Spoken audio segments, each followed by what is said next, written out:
한 달 전 아동 양육시설 출신 청년 2명이 비극적인 선택을 한 것에 지역사회의 충격이 클 수밖에 없었던 건 두 사건이 불과 며칠 사이에 연달아 일어났기 때문이었습니다. 취재진이 아동복지 분야 관계자들을 만나보니 언론에 알려지지만 않았을 뿐 이런 소식은 평소에도 드물지 않게 들려오고 있었던 것으로 나타났습니다. 이다현 기자의 보도입니다. 사회적 기업을 운영하며 자립준비 청년들을 지원하는 김성민 대표. 김 대표에겐 지난달 알려진 광주 청년 2명의 비극적인 선택이 낯선 이야기가 아닙니다. 사실 저한테는 이게 특별한 일은 아니에요.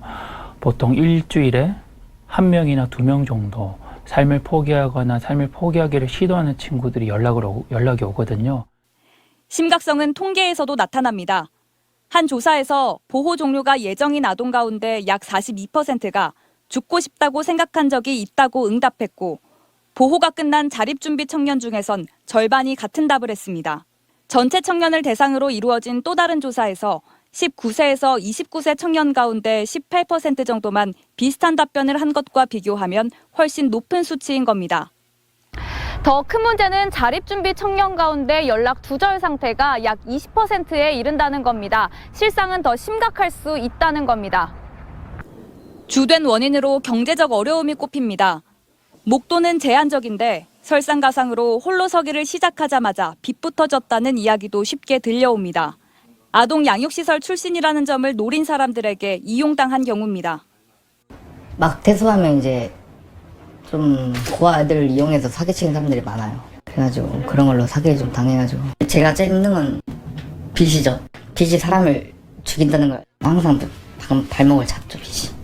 가족 갈등, 정신질환 등도 삶을 포기하고 싶게 만드는 이유로 지목됩니다.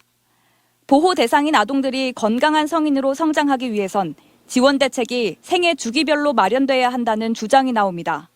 최근에 조금 안 좋은 일이 발생한 청년들 연령대 이전부터 조금 섬세한 관리가 필요하다고 생각을 하는데, 열악한 환경에 있는 시설들이 있다고 하면 그런 부분에서 우리 아이들이 과연 건강하게 성장할 수 있을까?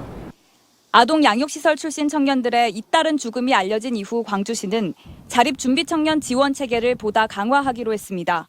새로 나온 대책이 이번에는 현장에서 실효성 있게 적용될지 주목됩니다. MBC 뉴스 이다현입니다.